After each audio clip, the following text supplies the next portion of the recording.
claro, começamos esta edição do Jornal Hoje falando sobre a tensão na fronteira da Venezuela. Este sábado é o dia D para a entrega da ajuda humanitária. Um caminhão brasileiro carregado de alimentos e remédios já chegou a Pacaraima e aguarda para tentar entrar no país vizinho. O repórter Vladimir Neto está acompanhando tudo e conversa com a gente ao vivo. Vladimir, boa tarde para você.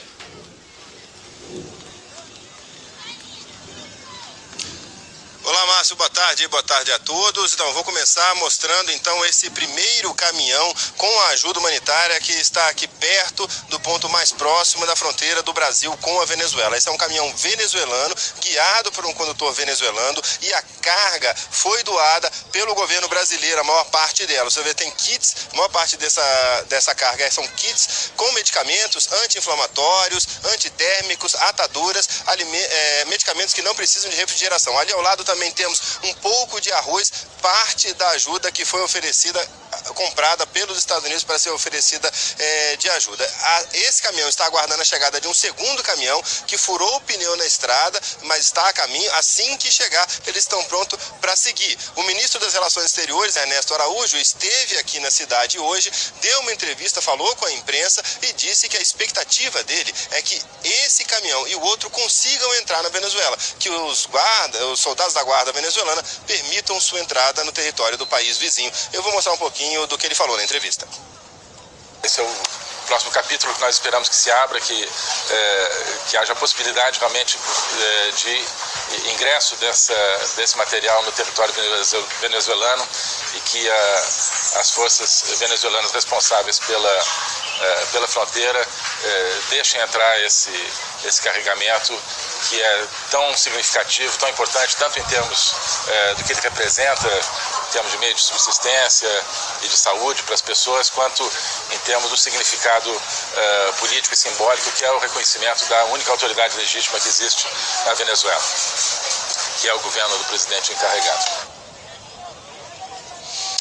Quem também estava nessa entrevista coletiva é a representante diplomática da Venezuela, indicada pelo presidente autoproclamado Juan Guaidó, Maria Teresa Belândria. Maria Teresa Belândria disse que a maior dificuldade que a equipe da Venezuela teve foi reunir caminhões, porque os que já estavam contratados não conseguiram atravessar a fronteira depois do bloqueio de Nicolás Maduro, e os que já estavam no Brasil desistiram do transporte, segundo ela, por pressão do governo de Nicolás Maduro. Por isso que ela só conseguiu esses 2 caminhões. Vou mostrar um pouquinho também do que ela falou na entrevista.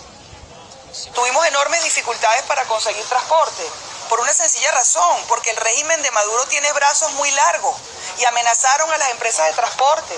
Pues esos camioneros se negaron a que pudiéramos contratarlos porque el régimen los amenazó con quitarles las licencias, con quitarles los camiones y con llevárselos presos. Bom, nesse momento parece que o segundo caminhão está chegando ali, escoltado pela Polícia Rodoviária Federal.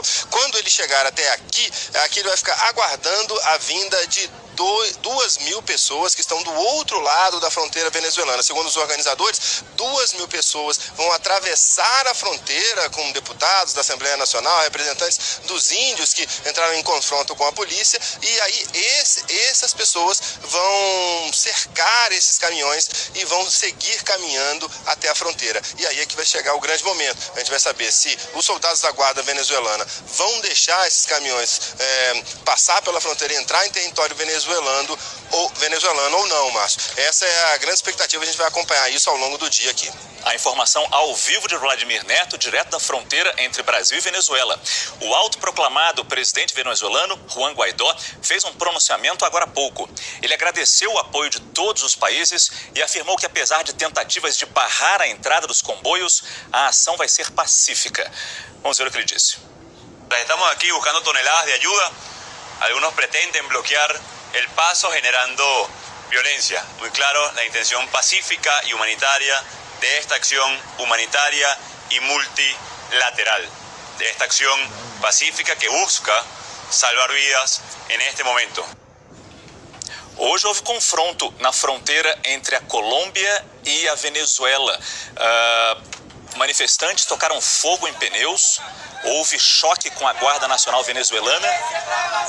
Não temos informações de pessoas feridas ou presas. Inclusive, esse ônibus foi queimado.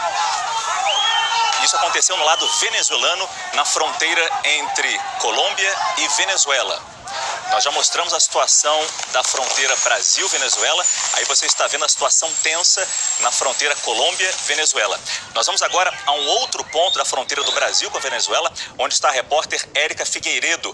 Nós vamos conversar com ela sobre o que ela sabe sobre os brasileiros que vivem do lado venezuelano. Boa tarde.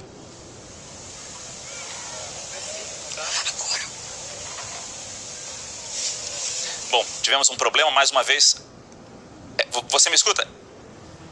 Ligado no Jornal Hoje, olha aqui, muita expectativa, muita correria nesse dia D, e é importante destacar que de acordo com a Prefeitura de Pacaraima, mais ou menos 2.000 brasileiros vivem na cidade venezuelana de Santa Helena de Uairém, incluindo crianças que estão sem estudar por conta do fechamento da fronteira. Mais cedo, um grupo de brasileiras pediu apoio do governo brasileiro, mais especificamente do ministro das Relações Exteriores, após o fim da entrevista coletiva, para que ajude a liberar a fronteira, pois existe um grupo de cerca de 20 caminhoneiros brasileiros que cruzou a fronteira para entregar alimentos na quinta-feira e não conseguiu voltar para casa. As famílias estão sem notícias desses caminhoneiros brasileiros. São mais de 40 horas de fronteira fechada. Em Pacaraima aumenta a preocupação com o desabastecimento de combustível. O município não tem posto de combustível e a população, para conseguir gasolina, precisa ir a território venezuelano. Márcio. Érica Figueiredo mostrando um drama humano também nesse conflito Venezuela com Brasil e Colômbia. Muito obrigado, Érica. 11 pessoas estão internadas no principal hospital de Boa Vista, em Roraima. Elas se envolveram num conflito ontem na fronteira do Brasil com a Venezuela. Quem tem as informações é a repórter Prisciele Venturini. Prisciele, boa tarde. Qual é o estado de saúde delas? Boa tarde, Márcio. Boa tarde a todos que nos acompanham. Então, as últimas 2 vítimas que teriam sido agredidas por guardas venezuelanos deram entrada por volta das 10 horas da noite de ontem.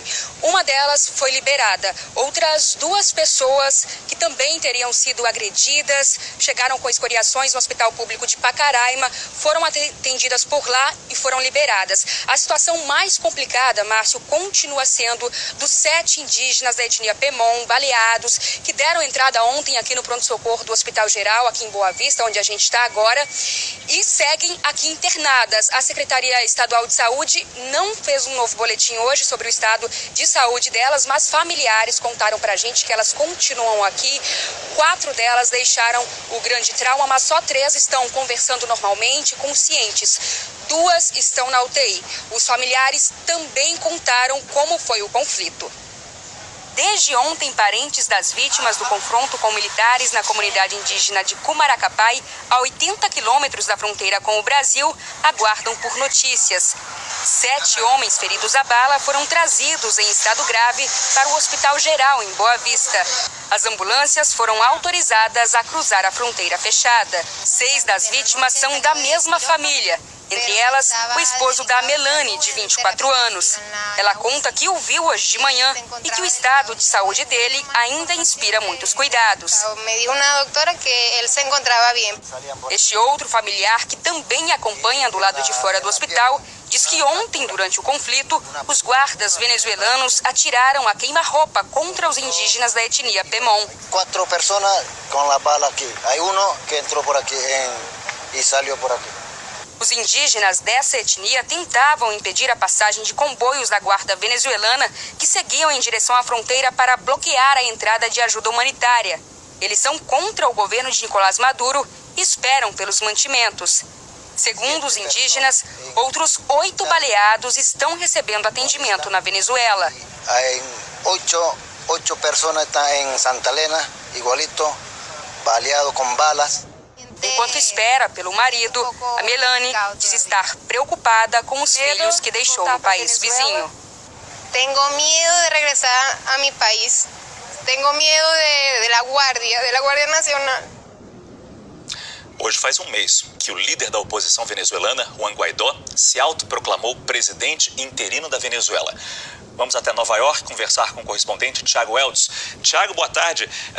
Pouco tempo, um mês, mas Guaidó já ganhou os holofotes, destaque no mundo inteiro. Oi, boa tarde, Márcio, para você, boa tarde a todos aí no Brasil. A gente pode dizer que um mês atrás o Juan Guaidó era um desconhecido fora da Venezuela, né? Mas tudo mudou muito rapidamente, com Guaidó se tornando uma esperança de unificação na combalida oposição venezuelana. Nos últimos anos, os políticos contrários ao regime têm falhado sucessivamente ao tentar derrubar Nicolás Maduro. Muitos foram presos, exilados, tiveram os direitos políticos cassados. No dia 5 de janeiro, Guaidó assumiu a presidência da Assembleia. Logo depois começou a ofensiva. Invocou a Constituição venezuelana, que diz que, em caso de vacância de poder ou de eleições fraudadas, o presidente da Assembleia deve assumir e convocar novas eleições. E aí, no dia 23 de janeiro, diante de uma multidão que tomava as ruas de Caracas, se autoproclamou o presidente interino da Venezuela. As reações pelo planeta foram imediatas. Em 30 minutos, os Estados Unidos reconheciam Guaidó como o presidente legítimo e foram seguidos por uma lista que hoje já chega a 50 nações. Mas se o reconhecimento de parte do mundo veio rápido, o controle de fato do país, não. As Forças Armadas não se juntaram a Guaidó e deram sucessivas declarações de apoio a Maduro, que também continuou mantendo apoios internacionais importantes, como os da Rússia e China. Durante esse mês, o Guaidó se esforçou para que o ânimo da oposição não esfriasse e, nesse cenário, a entrega da ajuda humanitária surgiu como a bandeira mais poderosa. Maduro bloqueou a entrada de comida e medicamentos e Guaidó marcou para hoje uma espécie de dia D, onde convocou a população a se mobilizar e as Forças Armadas a permitirem a entrada, Márcio. Vamos ver como essa história vai se desdobrar nos próximos dias ou nas próximas horas. Tiago Eltz, muito obrigado. Ainda nessa edição a gente volta falando sobre a situação na Venezuela. Agora vejam só essa história. No Paraná, um homem foi preso 2 vezes por engano como